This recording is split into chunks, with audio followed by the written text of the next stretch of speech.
Kiwis are friendly people, you know. Robin Wright and Dylan Penn are coming, and Sorel as a sponsor is pretty rad. Lance Armstrong. My slalom pants were Jose Fernandez pants. Ice Meister. Licking 2,000 envelopes, you get high, then you get sick. Pixel shit up. Unbeknown to me, the .com bubble burst. When you go on the toilet, just be there. Take your shit. Whether you succeed or not, you grow, you learn. If we stumble and fail, we can pick each other up. So we're just going to call you the Kiwi. And I said, okay, I'm the Kiwi. 1, 2, 3, 4. He's no one, she's no one, we're no one at all. Oh my goodness. And where do we begin?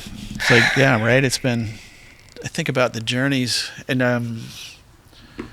yeah, just meeting you for the first time in New Zealand as a shooter.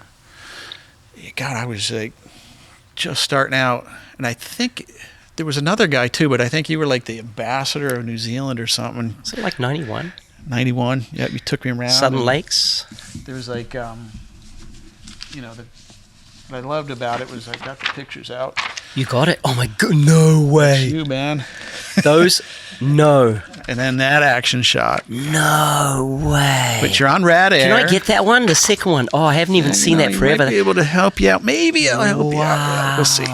No, yeah. Still on Rip Curl. You got Level, Northwave, Rad Air, Fire it's and quite Ice. Touching, actually. Toco, Sorel, like all the brands are there. That was early days, and I didn't even know I was already so loaded with right. You'd already figured out the game. So on patches, right, and that's what it was all about. But that was like, yeah, we went up to Remarkables. I remember going up there with you and just kind of experiencing a new foreign country where you could actually speak English, but yet it was pretty different, and everything's good on you and. Yeah, all the new things that you learn. It was very sweet back then. And I think even, you know, having found out who you were and that you were a professional photographer from the States and that I was spending time with you. And I remember when you took a photo of me, it was the first time I realized the power of photography and the power of someone taking interest in a subject matter of any sorts, be it an individual or be it an action or be it a, you know, landscape. I thought, wow, this person is actually taking time to take pictures of me. This means something, you know. So I decided I got to start contributing to that opportunity, you know.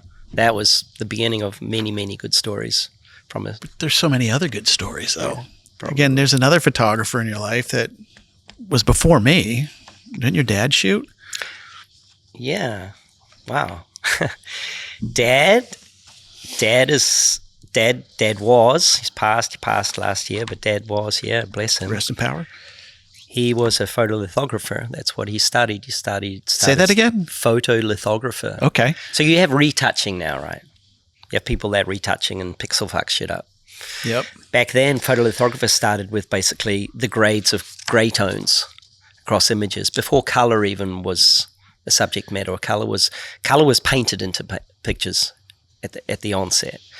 And photolithographers would take a picture and divide it into millions of little squares of gray tones, and they would learn color through tones of non-color. And that would create the image, and they would be the ones that would be adjust and evolve and rework and retouch and recolor a shot. And he was an avid photographer, of course. He loved taking photos, and we had a light room in the bathroom. We knew when that red glow was coming out through the bathroom, none of us were allowed to go into the bathroom because Dad was developing film. And obviously that was an amazing part that I wasn't very aware how it would impact me or influence me moving forward from a sense of photography and being mindful of that craft. But yeah, he was the first photographer in my life, I'd say. Great place to start. Yeah. Did he take, when I think about it too, again, surfing Lyle Bay as a kid and the jet's taking off and just the sounds that it must be sounding so much different hearing a jet. Is that the wave or is that the plane? Like, tell me about that experience. I never heard the planes.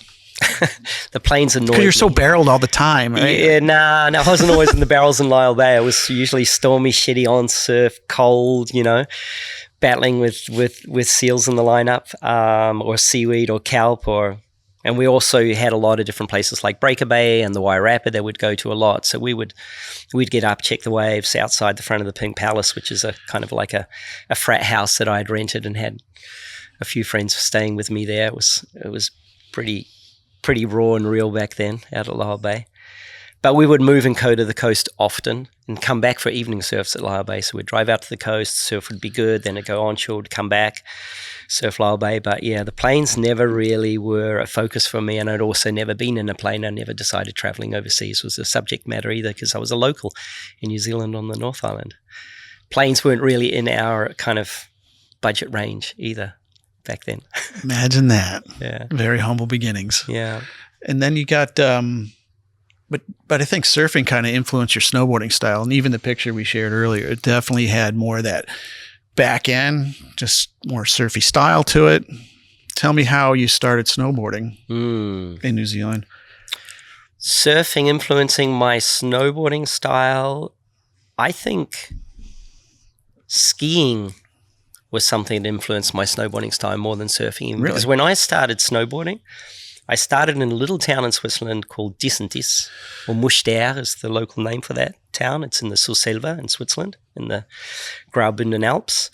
And I had the Sim Switchblade back then, the 1610, and I would go riding with 3 skiers, actually.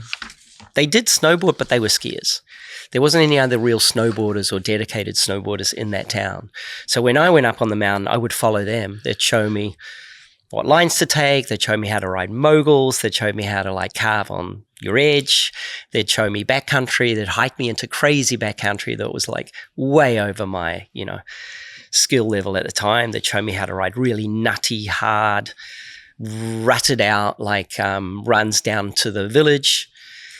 And the way they rode and the lines they took kind of dictated my flow as a snowboarder, So they didn't try to beat you up?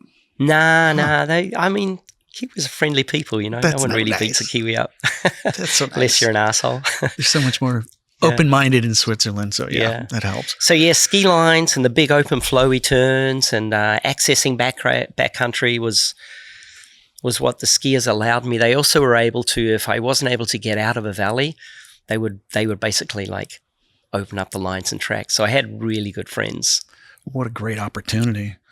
But there's also like another story I remember you saying too. Again, there's like a pivot point when there's all these pivot points and these, trials and tribulations that we kind of go through. But again, you having a dual passport, lucky you, it's in vogue right now. Triple passport, probably a threat for somebody like yourself. And then they, So back to the threat. I have 3 passports. bam. I have a Swiss, a German, and a New Zealand passport. And I don't use them all. I use the Swiss and the Kiwi one all the time, as needed. Mm-hmm. Which one's expired, which one's not, which borders need a visa to get into, which don't. It helps in work, it helps in travel. I also wanted to get as many passports as I could so that my child could also have access to that moving forward. So Lani, my daughter, also she has a Swiss, a New Zealand, and a French passport, and I think that's enough for now. So the German one's dormant. And yeah, I use them to help me gain access to different cultures and lifestyles. And when I was 18 and I had my Swiss passport, my grandmother was turning 80 in Switzerland. And so I decided, well, this could be a good opportunity to get overseas. And I was living in Raglan at the time. I was shaping boards and glassing boards and doing fins and doing lays, fin lays and surfing indicators and having a good time. I decided at that time, if I don't leave now, mate, I'm never going to go. It's just too good life in New Zealand and Raglan. So I got a one-way ticket to Switzerland. I had $400, had my Swiss passport, took a huge deviation, went to Nias, parked myself at Nias for 2 months, which is the length of your stay in Indo. That was your visa time. You couldn't stay more than 2 months. Surfed Nias, came out of Nias super salty, super dready, one surfboard. I probably had another $250 left in my pocket. Arrived in Zurich, go to my grandmother's house, celebrated her 80th. And my grandmother and me, we were tight. She was the only person from Switzerland who would ever come down really and hang out with us, hang out with my mum and my dad. And I felt really good with her. And I felt I was safe with her, in this world of just strange cultures, like Switzerland, France, Germany, Italy. I didn't know anything about it other than through my parents. 4 months later, my grandmother dies. Oh, no. So I kind of lost my friend, and I lost my kind of parental place in the world. Like that parental support mechanism wasn't there. And all my relatives were at the time, we need to take care of this kid. He's lost. He has long hair, doesn't have a job, $200. If we don't take care of him, no money, nothing to do. So the minute they started trying to get into my life, I said, I need to get out of here. I'm an adult. I have parents. And one of my mates took me to Hossegor in Cabreton, and we went surfing. We said, let's just go surfing. Got no money. Let's go to the coast and go surfing. That's what I knew, what I could do and could take care of myself. Well, at the beach, I met a dude that lived in the mountains, and he says, you need to come back to Switzerland, start a winter season. And that's how I got into snowboarding. After surfing, we went back into Switzerland. He got me a job in the mountains, and that's kind of where snowboarding started taking over my life. But it wasn't just any job. 88. It's like managing a skating rink. Ice rink. And then I'm sure that there's so many first world problems that you witnessed at this rink that you could probably make a sitcom about it. The ice rink. It's called Chef de Glatsch in Romanisch, or Eismeister in German. Eismeister. For those who don't know, there's ice rinks and there's ice rinks, right? So in the mountains, in the villages, the ice rink is kind of like the epicenter of the congregation of grandmothers, mothers, teenagers and children. They go there in the evening after riding or skiing, and they go and skate and socialize. And that space, mine was outdoor, is lit up at night. So it's got kind of like the spotlights on it. And it's usually in an area where the whole village can kind of see it. You can see the glow. And I was given the ticket to that, and I was going to be the chef de glatsch for Decentis. Problem is, I'm a Kiwi. I don't speak Romanish. I've never been ice skating, and I've never seen an ice rink in my life. That's a problem. Opportunity. Yeah. For me as a curious Kiwi, it was a huge opportunity. I said, okay, how's this going to work? I was never shy of taking those risks and getting put in the, in the deep end of challenges. So I said, okay, what do I need to do? So I went to the next village, where the OG of ice rinks lived.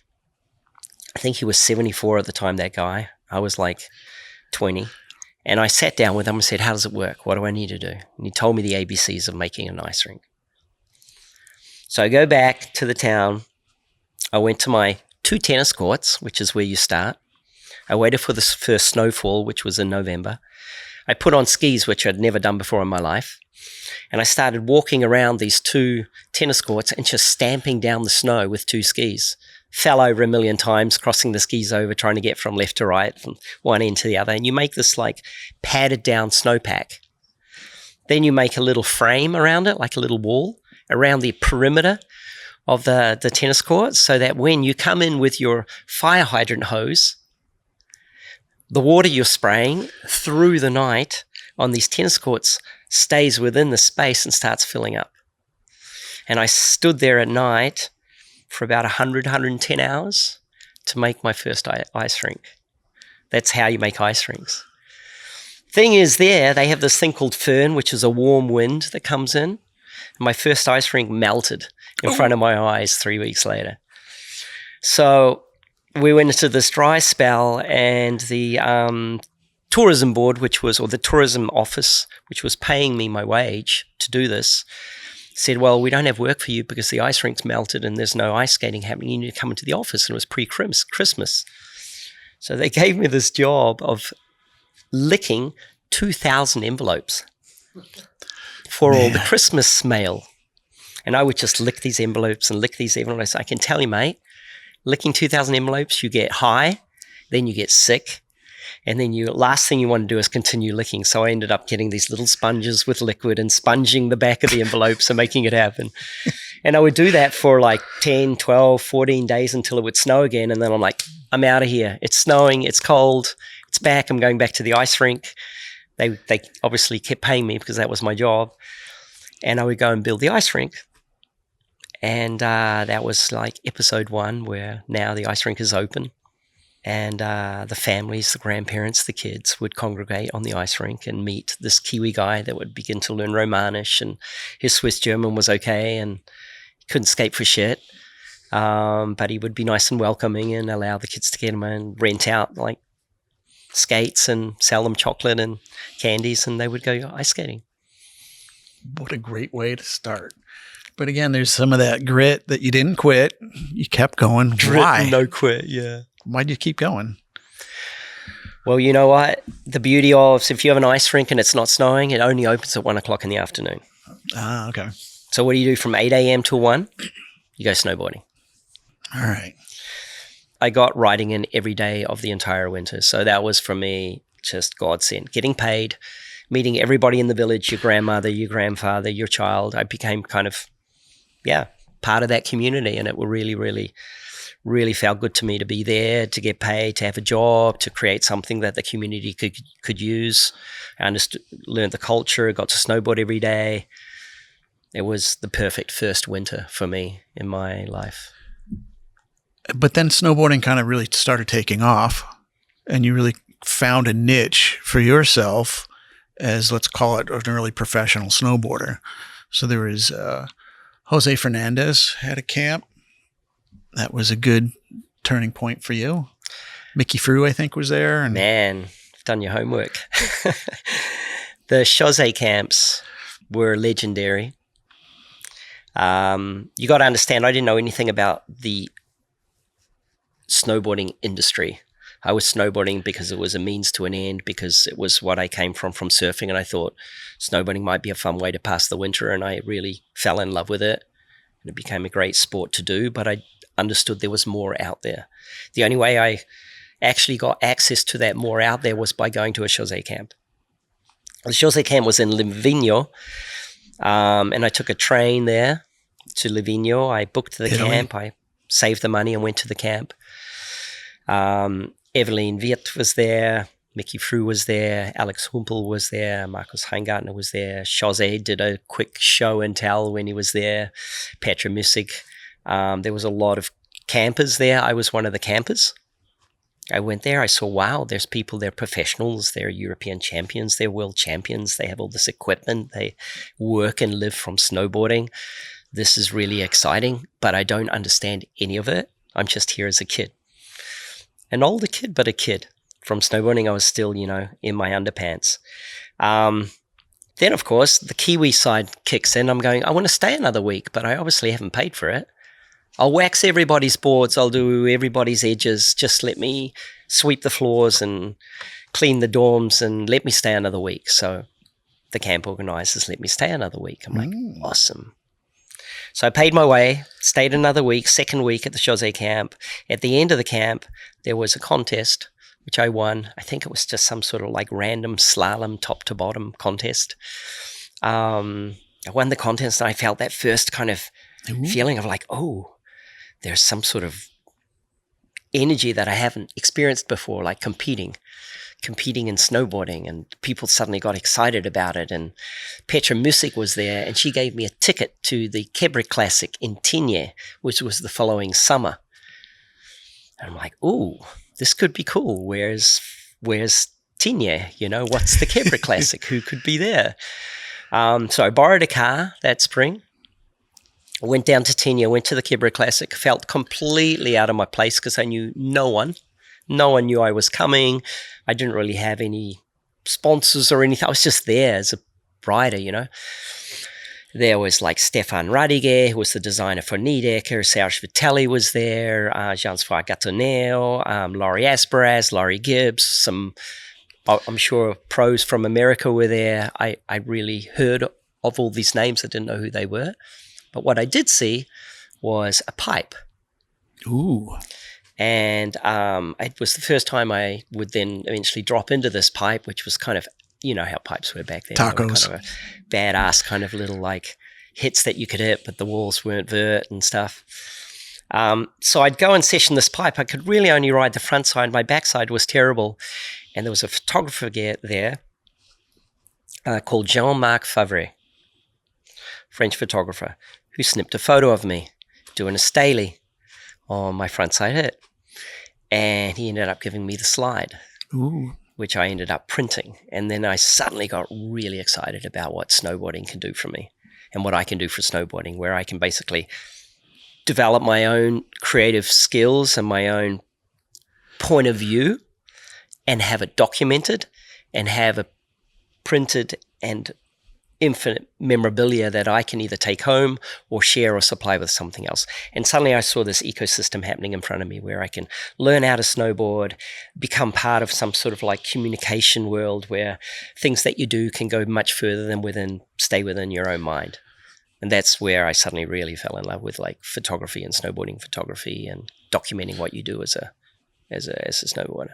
Well, as a pro snowboarder, there is a personal branding, and that's where I'm curious as to where did the, Kiwi nomenclature kind of pop into your storytelling. So again, I think it's genius. It's like it makes you unique and different. It's like, oh, Kiwi. Everybody knows who that was because it was so easy to figure out the New Zealand guy and had a point of differentiation. So was that, just handed to you? Did you cognitively think about being, Dani Kiwi Meier? No, definitely didn't think about it. It was definitely handed to me. It was handed to me by an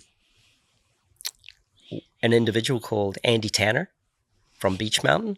I don't know. Beach Mountain was the snowboard shop, snowboard skate shop, gathering space, place, cultural, basically institution in Switzerland, in Zurich. And two guys, Patrick Rode and Andy Tanner, owned that company.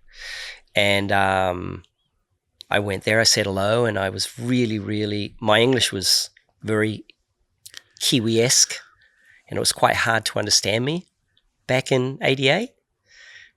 So every time I went in there and I said, my name's Dani Meier, or my name's Dani, they would say, like, what? What's your name? Especially the Swiss, who kind of, their English was also a little bit, they spoke really good English, but, the accents were really hard to kind of decipher. So we're just going to call you the Kiwi. And no one in New Zealand was calling me or us the Kiwis. We were Kiwis, but it was a general term. Sure. You don't go to your neighbor, hey, Kiwi, It's the foreigners that call you, oh, those are the Kiwis. So Andy Tanner and Patrick Rode coined me the Kiwi, and I said, okay, I'm the Kiwi. That's what you're calling me as being, and my name's Dani Kiwi Meier. And so it was handed to me actually, and then I just embraced it. I'm like, well, if you don't know how to understand what I'm saying because I speak such bad English, then I'll just call myself the Kiwi. And I suppose back then I was the only one floating around. Yeah, there wasn't. I still don't know that many Kiwi snowboarders. Dani Kiwi Meier became, the household name, if you will, for the Kiwi pro that left New Zealand in 88 and became, Well, that's so great that somebody actually handed to you. If, like being an East Coaster, like you'd always get a handle. Like your friends would give you some dumb name and that's just a rite of passage. So like my buddy Jarvis, they just called him Beagle because he's such a dog. Beagle. Yeah, Beagle Jarvis. So you kind of get handed a nickname and that's just sort of your rite of passage. And so awesome. Great story. Yeah. Fills in some blanks.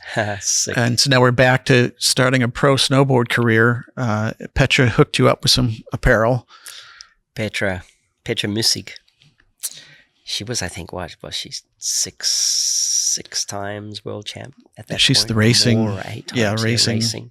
For sure. She gave me a sweatshirt. She gave me goggles and sunglasses. They were obviously super, super hooked up at that time. They were heavily sponsored.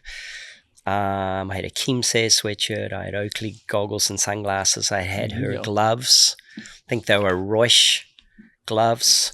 I literally was wearing all her clothes.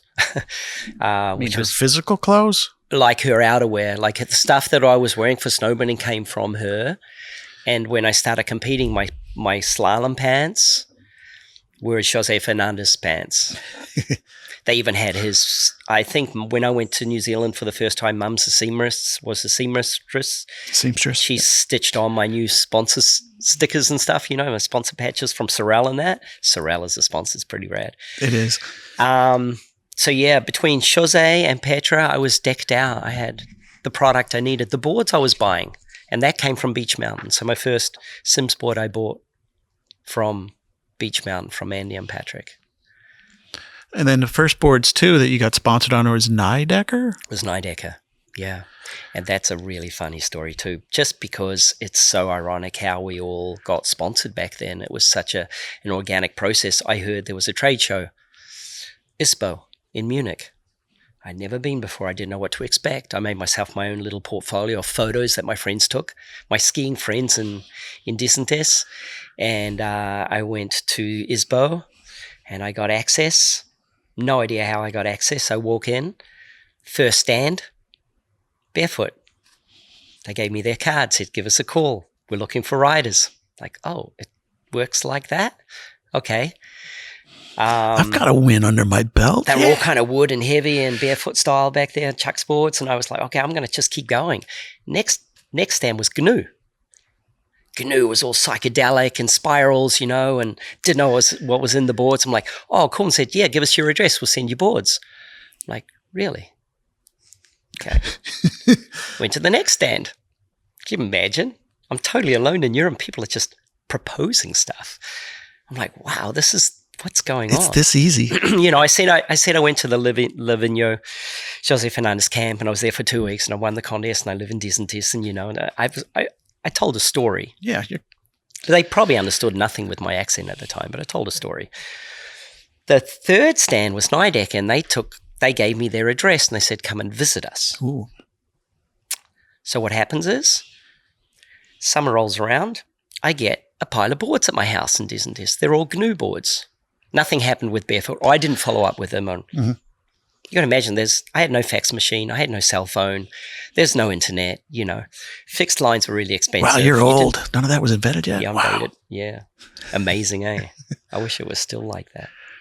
I was at a contest in Spain, in Sierra Nevada, and I made the Rad Air team. Ooh, legendary.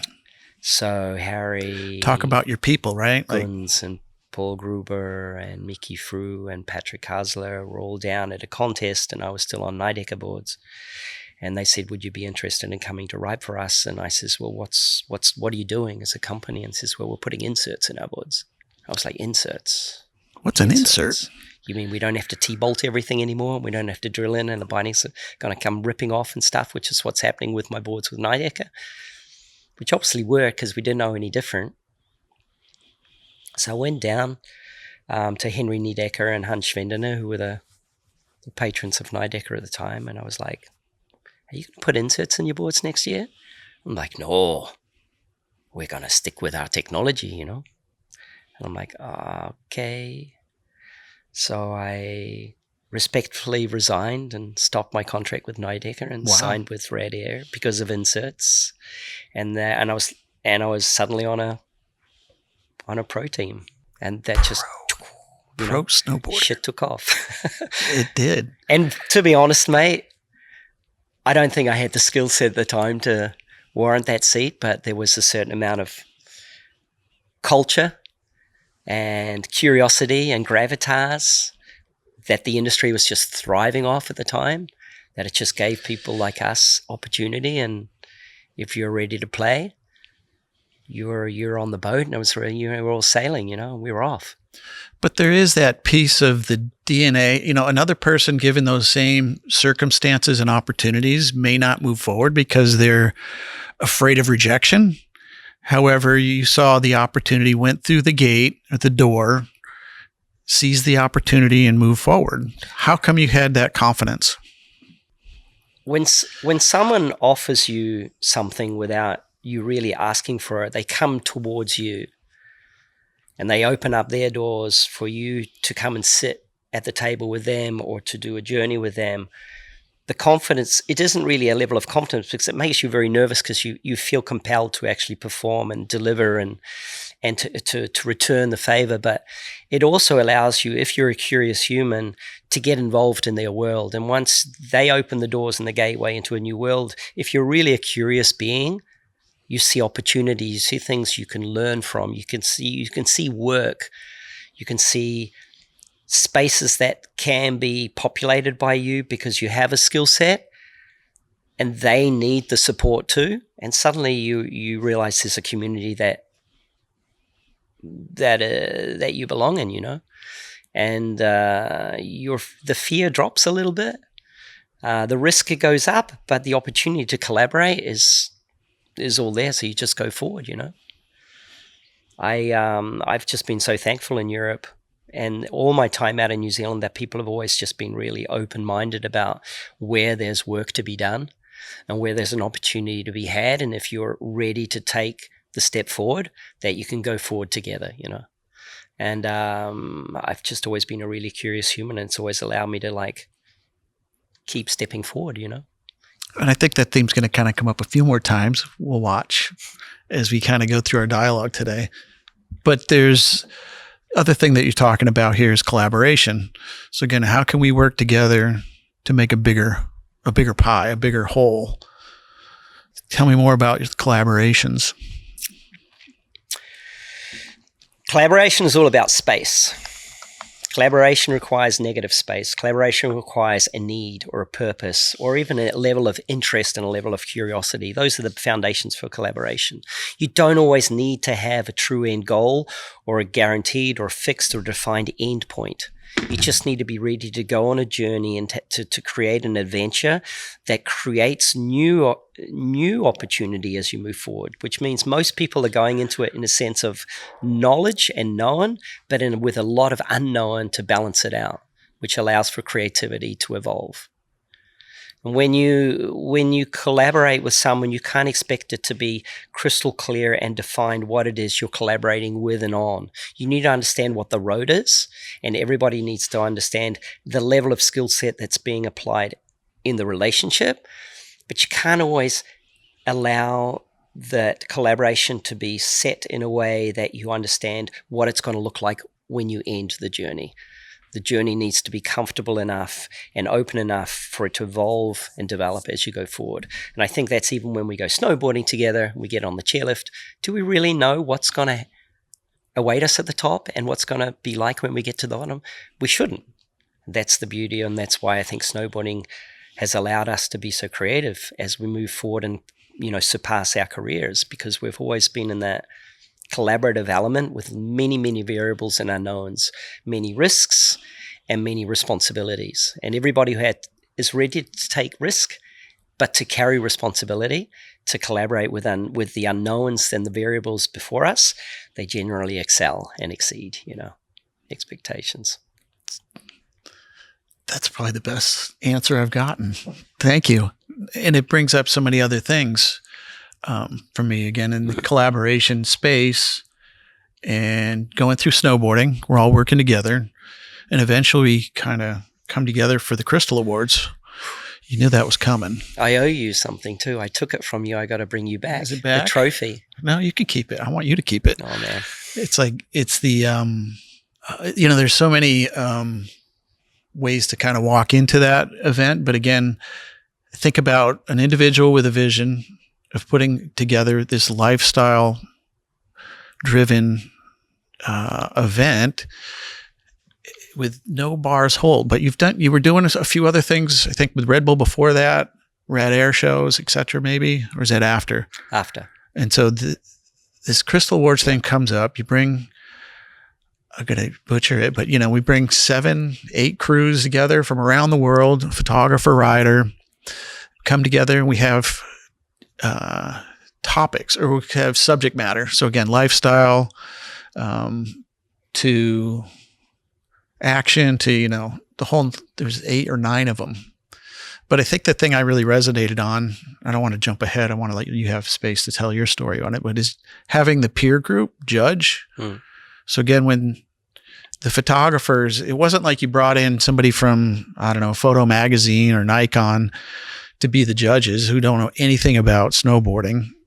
It was us judging ourselves as a peer group and choosing who would be the winner that day, based on their expertise and knowing what it takes to make those images. And that makes it more special, precious, authentic.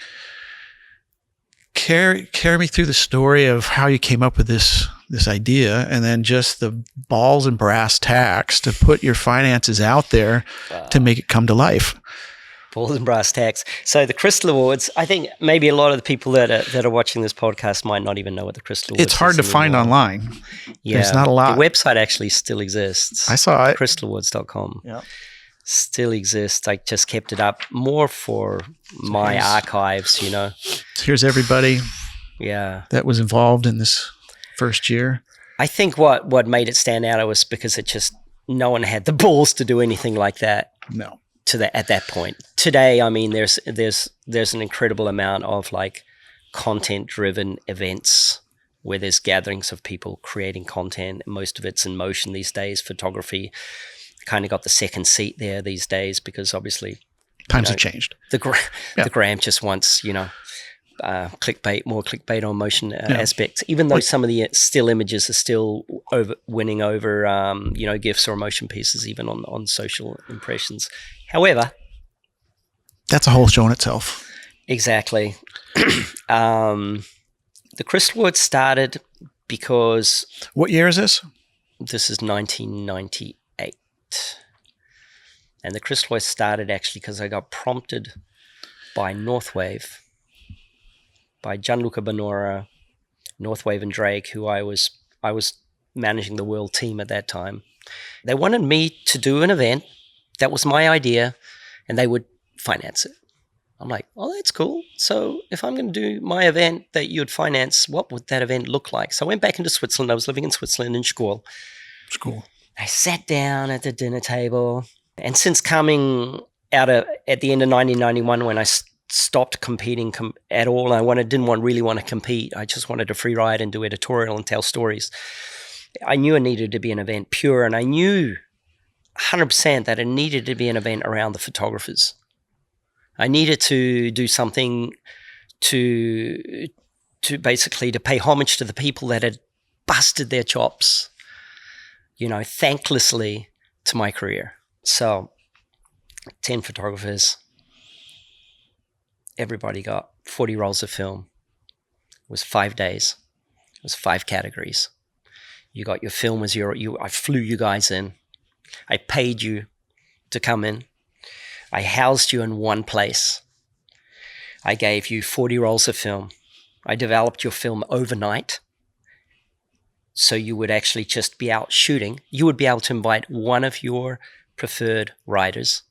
You'd be housed 4-star hotel, 4-star service. You get a car when you arrive. You'd be mobile. You get access to all the environment, the terrain that we'd have selected, which first event was in Arlberg. So you had Lech, Zurs, St. Christoph, St. Anton, Stuben. Huge. We would stay in Hotel Cristal in St. Anton. And every night I'd develop the film. So I had this whole development process. You'd get home, you'd have like light boxes in your room, folders, sheets.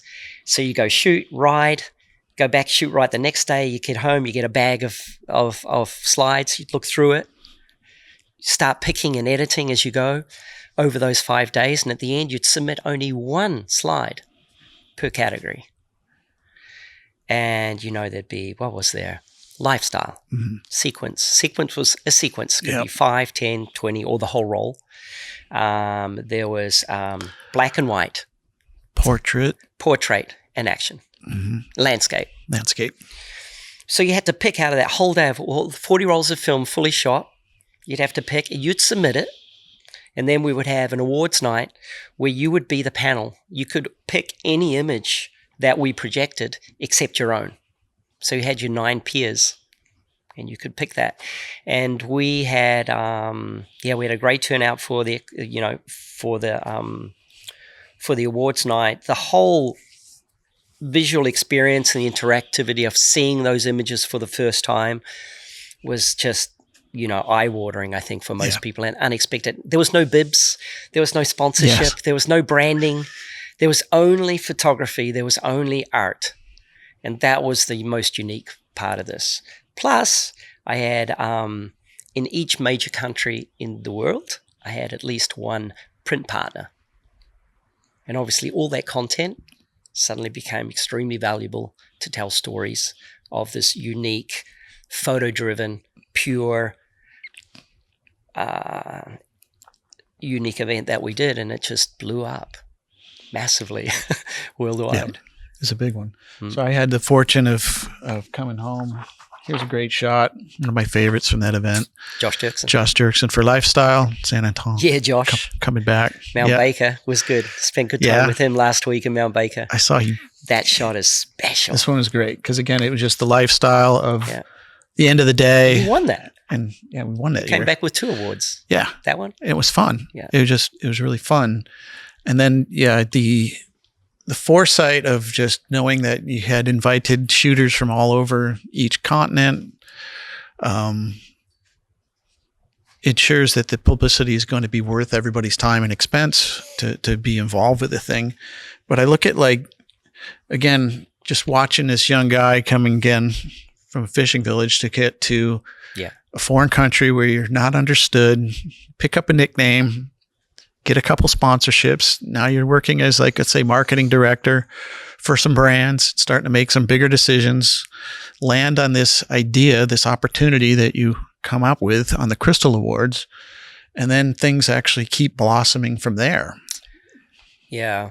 And that was a turning point, but a hard one, because I remember when Jeff came over for the Crystal Awards with Downing, there was Jeff some Curtis. movement at Burton. Global team manager, and I could be completely wrong here on timing that, but I remember they were looking for a global team manager for their global team.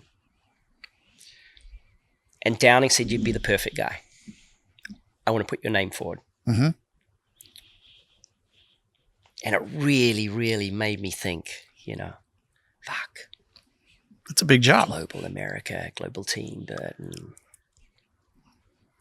but I was doing the event, and I'd finished riding professionally. I had other things to do. I had wanted to go on. I wanted to be more curious about other things in the world. I wanted to just grow. I was still embedded in the industry, but I felt if I was going to go to Burton and global team, it would be amazing, but it may also pigeonhole me and block me from everything else that is out there in the world that I wanted to explore and experience. So I didn't follow up with that. I had to make choices. Same with the Crystal Awards. I wanted to move on. I wanted to do the next one. Yeah, you had bike and other events, other categories that you were So I did a thinking. second winter, yeah. It's all self-funded. I had support with Fire and Ice. They were the financial support mechanism, but most of the money came from my own savings from my career. So when I went and did St. Moritz, which is the second Crystal Awards, we had gone into that really underfunded, we being me, right to the last kind of hour, I was missing about 150K. That's all. Just Yeah. 150K. And it was that period where, the .com world was just flying and content became really, really, really valuable and people wanted content. And there was this company called Max Multimedia, an Australian company. They caught wind of the event. They said, this was, I think, 6 or 8 days before St. Moritz started. They fly to London. We want to talk to you about being a partner in your event. I'm like, they're going to fly me to London? And they're going to sit down and talk. I had no idea what we were talking about. Went over, flew and sat in with this company. It was a startup, They had screens everywhere. No people to man them. And they were just, we're going to have 30 people in here in 4 days. And there's investors coming in and da-da-da-da-da. How much can we buy for 50 grand? How much do we get for 100 grand? How much do we get for 150 grand? I'm like, what do you mean? I don't even know what to answer you. So we made a deal that they were going to pay me 150 grand. Imagine that. 6 days before the event, because I knew that's what I needed. And I says, and I'll give you rights of refusal to my Crystal Awards 3D, which is surf, snow, skate. And they said, okay, boom, check, transfer, money, covered my hole, flew to St. Moritz, or drove to St. Moritz, it's 35 minutes up the road, with my 150 grand hole, because everything else was my own savings. Did the event. The event was amazing. And we had, like video of the day, photo of the day. We had online voting. It became this whole like digital interactive experience, maybe one of the first at the time where the internet was still very archaic and not really being able to be used or abused at that time that well. And we did a really, really good Crystal Awards. I also got a guy involved to do the 3D project in Milano who was a big event producer in Milano, and he had done just massive global events. And he says, I want part of your project and you need to come and help me. So I moved to Milano for 9 months after the Crystal Awards in St. Moritz, because he said he'd help me do the 3D project and get big funding and big sponsors. Unbeknown to me, the .com bubble burst. Ugh. The Australian company wanted to sue me for having content that wasn't deliverable, because I wasn't going to move forward with Surf, Snow and Skate because of all the things that were happening in the global industry and market, and I couldn't get funding for it. So I went through this huge litigation. I'm just like inexperienced in legal matters. The guy in Milano had studied law but stopped law after 3 years, so he gave me some coaching on what I need to respond to and how to respond. I ended up getting all my rights back. I fought these guys. And I was able to actually retain full ownership and rights of the Crystal Awards and got through all that. But I grew a lot. I learned a lot. My legal acromens got really good. The fight was back in me. And I was able to protect the event and protect, the integrity of what I had built to that date. So that's kind of like brought closure to the Crystal Awards, to be honest. And I said, I'm going to put that in a box till further notice and see what happens. So congrats. I think about just how you, again, from where you're sitting today, you can look back on it fondly in the moment. I'm sure you had to use other skill sets to just get up the next day and keep fighting. Whether you succeed or not, you grow, you learn, and you enable yourself to apply to other things moving forward in the future. So there's no loss. And that's a great segue into the next chapter of your professional career as an executive producer for the global company called Mana. Mana is actually Mana Media Group, which is what it was originally coined, and it ended up being Mana, shortened it down, was the company that I founded to support the Crystal Awards. I knew I needed a company to put the Crystal Awards through, even though I was the only funder and owner of the company. And Mana Media became the production company by default. Because after the second Crystal Awards, an ad agency, and believe me, Trevor, I didn't know what an ad agency was after the second Crystal Awards. I didn't know what they did and how they functioned. But the first reach out above and beyond the Crystal Awards that I got, that was in mainstream, if you will, or new opportunities, was from an agency called Wieden & Kennedy, which you probably have heard of. They're home. We're in their home turf here. Yeah. Portland, exactly. Oregon. Wieden & Kennedy calls the number on the website of the Crystal Awards and says, is this Mana Media? I said, yes, it is. Who are you? I'm so-and-so from Wieden & Kennedy, and we're looking for a production company to produce a campaign for a job that we need to do in St. Moritz, and we believe you live in that valley. So I said, yes, I do. And they says, well, what's the campaign and what do I need to do? And I didn't know what that world was about. So it was a speed campaign for Lance Armstrong.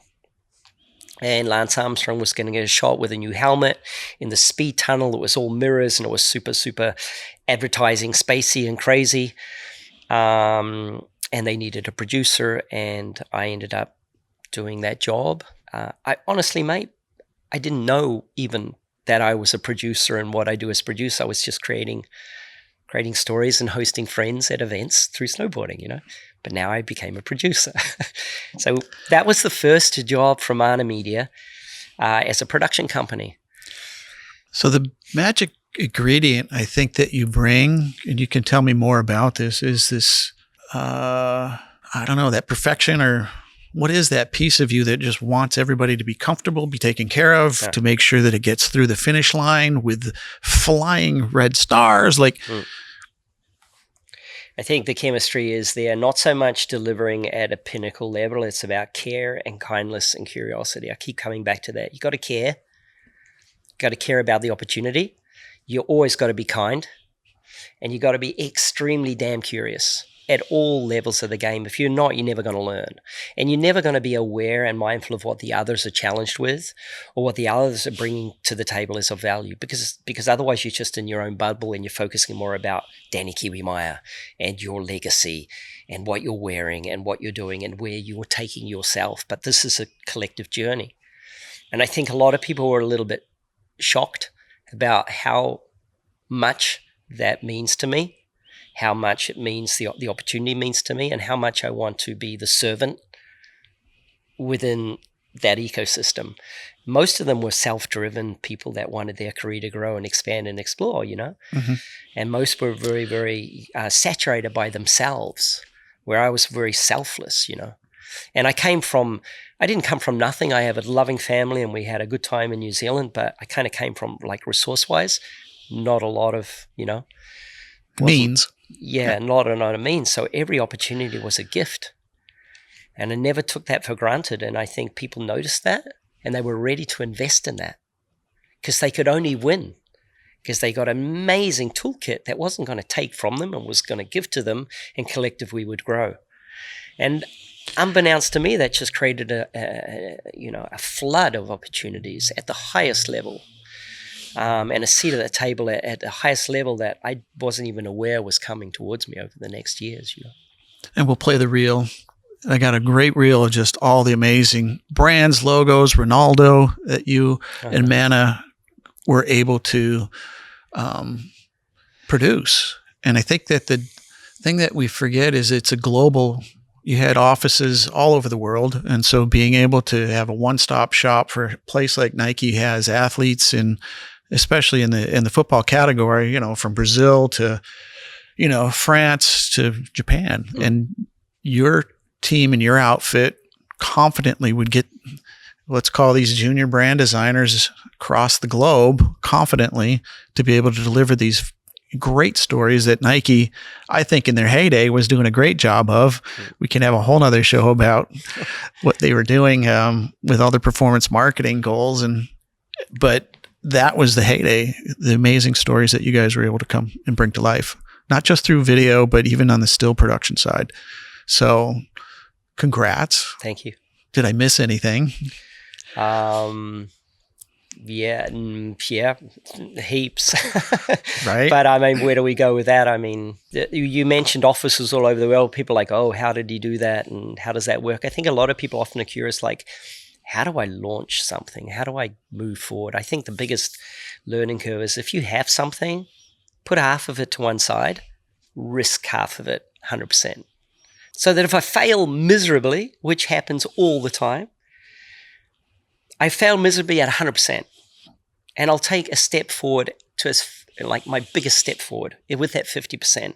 And if it sticks, I'm succeeding and I'm winning and I'm growing. I still have my savings in one account. So no one come in full risk, 100%. Come in with some spare tank, reserve, gas, Make sure you guys have enough room to take care of yourselves and that you're healthy and that your well-being is taken care of and that you're dedicated and committed 100%, but at 50% of you. I'm not asking you to be all in. I'm asking you to be all in for that, what you can afford and what you can contribute to the project. That way, I'm always sure that if we stumble and fail, we can pick each other up. But that's the other part about life and being able to have wisdom as you go on your, on this infinite journey, right? And then there's different phases and different value spots.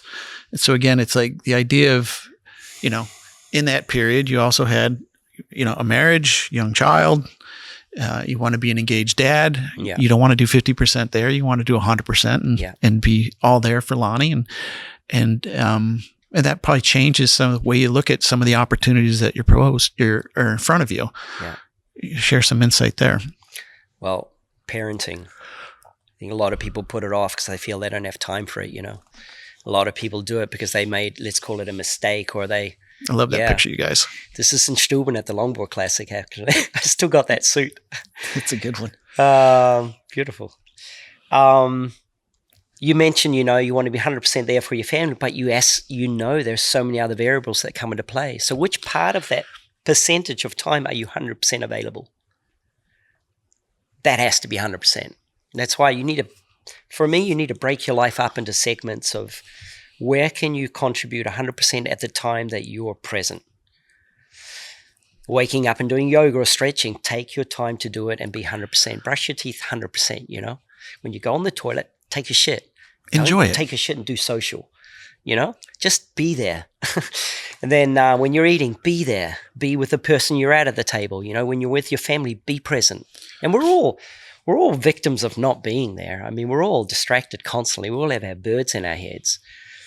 But parenting enables you the opportunity to grow further than and beyond yourself. It's not a one-self thing. It's a commitment to a collective that is innately you and yours, because they're really part of yourself. Your wife, hopefully you'll find and marry, and you'll grow through these highs and extreme lows and highs and lows. But as long as you believe in the foundation, you'll always go on, and you can really, really sustain a relationship. Your child, you look at the child, and it's a little bit of you, you know.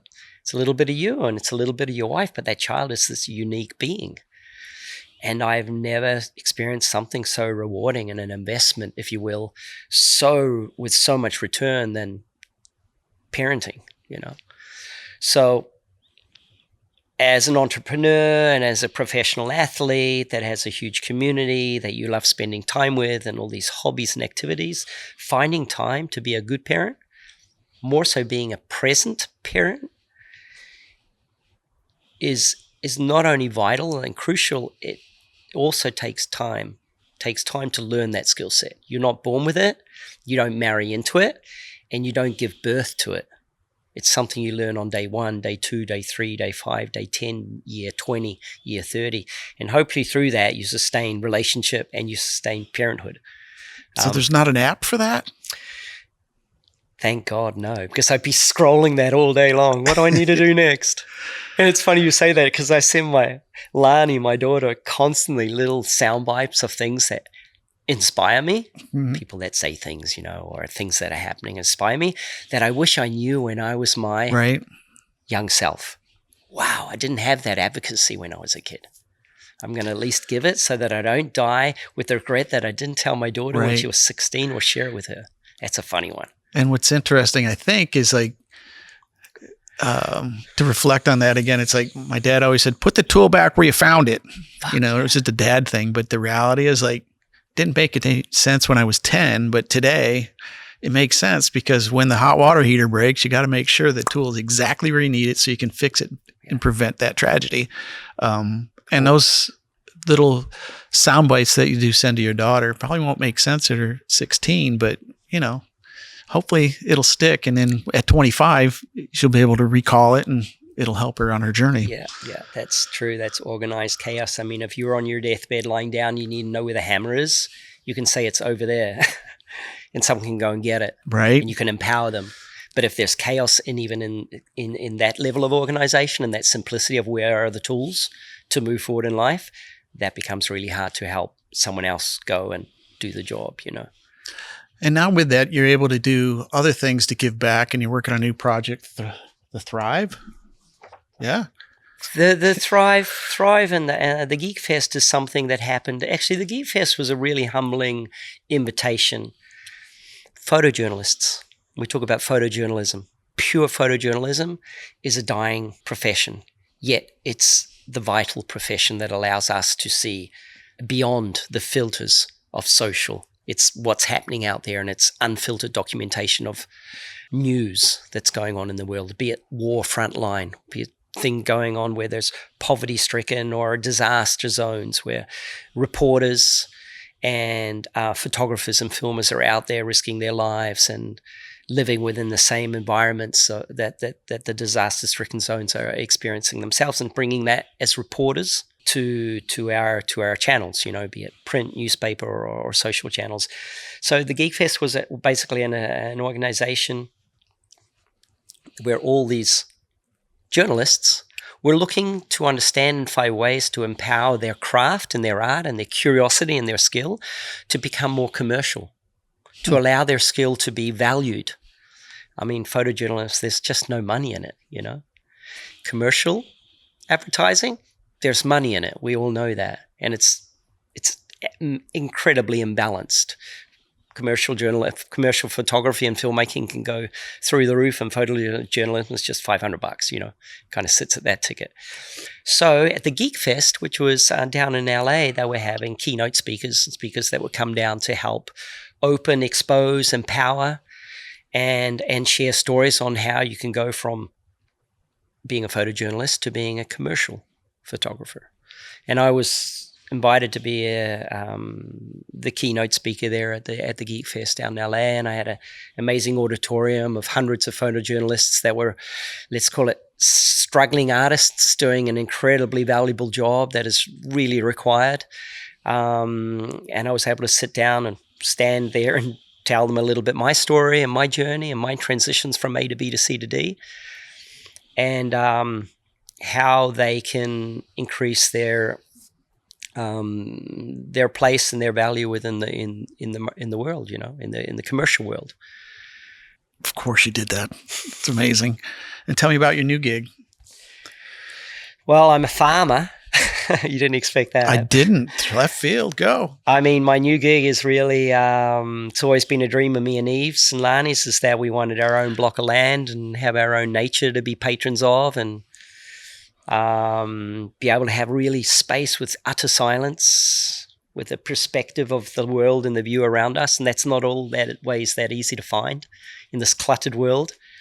So we moved 45 minutes inland from Biarritz, on a kind of dominant block of land, 5 hectares with an oak forest. And we have a couple of horses and 3 chickens and the view of the Pyrenees. And it's, if you will, everybody comes and says, wow, that seems like a lot of work. And I says, I worked all my life to get this. So this is not work anymore. This is the result of a lot of work, So I have tractors and chainsaws, like I said, horses and forests and weeds and grass and animals and deer that come through. And that's not work. That's just brings tears to my eyes. It's such a luxury to have, seeing my daughter and my wife cruise around the park, or not even see them for the day because they're out in the field. And, so that's, if you will, what I do now. Love it. It fills me and makes me feel good and wholesome, makes me also realize where my weaknesses are. Like physically, it's physical labor. Yeah. So it's like CrossFit every day when you leave the house. But probably what you were gunning more towards was We Say Hi. We Say Hi is not something I created. We Say Hi has actually existed for quite a few years, and it's Gary Horton and Coco Horton. Gary Horton was a VP of brand at Nike for many years. A very, very powerful creative, incredibly creative-minded human being. A little Scottish guy, if you want to visualize him. Short guy, Scottish, cheeky as, never takes no for an answer. And I met him working for Nike. He was on the client side in Europe. Then he went to global, came to Portland. I came to Portland. We worked on some large campaigns at the global level. And then when I went back to Europe, he resigned from Nike. No way. Walked away from his position and started just deciding that he would set out on his own under We Say Hi and work with great people, do amazing creative, get paid for it. That was his business model. And as a creative, he was getting work and traction from other people that had left the brand, or he knew that were at the C-level at other brands and companies around the world, and was doing his job until it got to the point where it started to become from, well, I'm not just consulting or doing creative for them. I need to produce this work. I need to grow this. I can scale this. Who would I do this with? So he calls me.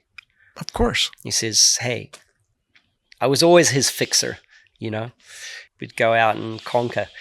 But now was a point, now it's his. It's his baby. And he says, I need a pilot, I need someone to protect the vision and grow the business. Protecting the vision and growing the business is complicated because you need to understand the creative. You need to be sensitive to the creative process and the creative mindset. Then to grow the business or to grow the bottom line, you understand strategy. That marries business, time, money, people, clients' expectations, what we're delivering against, what we actually want to deliver, how we can sell in even a dream and let that grow while we're actually doing it, and find people that have a like-minded mindset as we go forward and build team, and scale. So when he said that, and he says, what do you need? What are your conditions? And I says, I want to be outside as much as I can. I want to move as much as I can. I want to be disconnected as much as I can. So as long as I can keep those three things, I'm 100% in. And that's, again, that 50-50. Mm-hmm. Lifestyle, well-being, doing my activities, mountain biking, surfing, the park, the farm, my family, and also do high-level creative. If I can balance that, I'm 100% in.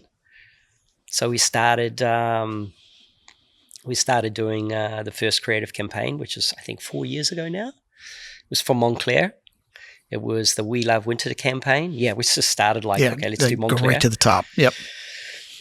The CBO of Montclair, Gino Fizzanotti, was like the G at Nike, Right. Powerful Argentinian ex-rugby player, professional rugby player that just commands space, takes no BS, but keeps his friends really close. So he says to Gary, we want to do the campaign with you. Gary says to me, hire your first person that you feel you need to make this happen. And together we started just building this out. So I hired Minnie, who was an ex-employee at Mana Media. She was the creative producer. I was there as the EP. Gary was the creative. And we got asked to do a campaign in, I think, 3 weeks or something. No problem. Because Robin Wright was available in 3 weeks to come to Paris. And so was Dylan Penn and a bunch of other A-listers. So you have Robin Wright and Dylan Penn are coming, and we have 3 weeks to prepare an entire campaign, creative produce everything during August, and no one is in Paris in August. So where are we getting the resources from? But of course we did it. That's what you do. Huge success. All right, we're winding it down. Any last bit of advice for any young person coming up the ranks of executive producing? For all you young people out there, stay curious, stay hungry. You've heard it a million times. Don't worry about failing. Listen to your peers. Find peers, find advocates, find people that you can ask the hard questions to. It doesn't need to be your mum or dad. It could be someone you haven't met yet, It could be someone younger than you, but it could also be someone older. Don't be shy. Get off your phones. Build negative space. Really put your phones down. I think that's one of the most important things to understand, that you don't need a phone to be successful. You don't need to be seen being connected to other people's stories, because all you're doing is watching other people do things. Just take time and do something. Take care of your health. Take care of what you eat. Be nice to your neighbor. Just be a nice person. That's a good one. Thank you. Now, where can we find you? Where can we find me? Dani Kiwi Meier on Instagram. Okay. I live in southwestern France. Ask for the Kiwi. They'll find you. I suppose, yeah. You can find me. We'll find you. All right, buddy. Yeah. Peace.